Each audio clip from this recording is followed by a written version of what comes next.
tayo guys. Morning pala guys. Tayong ulam ngayon guys.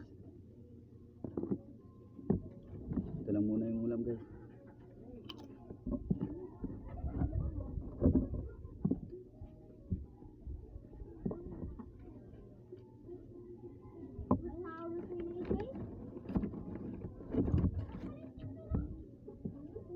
Comment nyo lang guys kung sinong kumakain nito guys. Sabay ng kanin.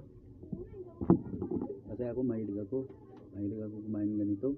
Bata pa ako, ganito na talaga ako. Kung walang ulam sa amin, ito din yung ginagawa ko. Bumibili po ako ng ganito. Tapos iulam ko po.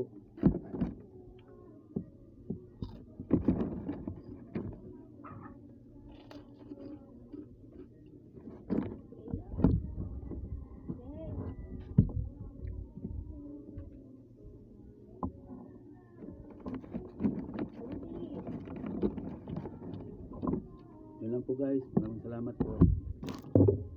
And God bless you all.